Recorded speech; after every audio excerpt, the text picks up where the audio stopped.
L'éditorialiste politique de France Télévisions a fait l'objet d'un portrait de Libération le 3 avril dernier.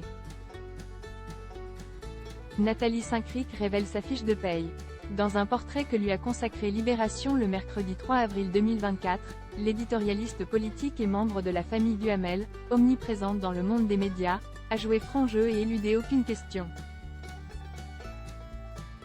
Pas même les accusations de connivence avec le pouvoir relayées par une campagne d'affichage orchestrée par la France insoumise en février dernier. 5 789 € net par mois. J'ai trouvé ça nul, mais je me suis dit qu'avec toute la méchanceté dont ils sont capables, au moins ils n'ont pas pris la photo la plus moche, ironise-t-elle.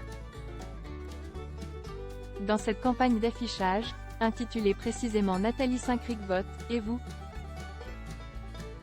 Le parti de gauche avait utilisé l'image de la journaliste pour inciter ses sympathisants à se rendre aux urnes pour les élections européennes du 9 juin 2024. Delphine Ernotte, présidente de France Télévisions, était montée au créneau et jugeait cette campagne inacceptable le 22 mars 2024. La justice avait ordonné le retrait des affiches et demandé le versement de 500 € de dommages et intérêts à la journaliste. Attaquée sur le plan idéologique, Nathalie Saint-Cric l'est aussi sur le plan social. C'est la raison pour laquelle elle n'a fait, face à Libération, aucun tabou de sa rémunération. Et montrer sur son téléphone portable sa dernière fiche de paye d'un montant de 5 789 € net, 13e mois compris.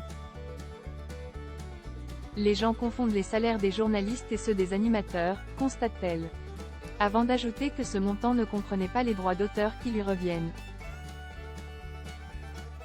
Âgée de 62 ans, Nathalie Saint-Cric sera l'une des visages du dispositif de France 2 pour les élections européennes.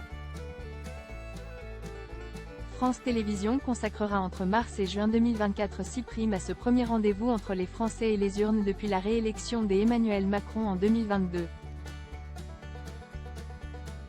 Parmi eux, Caroline Roux présentera en mai 2024 une spéciale élections européennes de l'événement en prime time. Frontières, politique migratoire, souveraineté alimentaire, pouvoir d'achat, énergie, transition écologique, défense et guerre aux portes de l'Europe. L'émission traitera les grands thèmes qui font l'actualité de cette campagne électorale, promet ainsi le groupe public.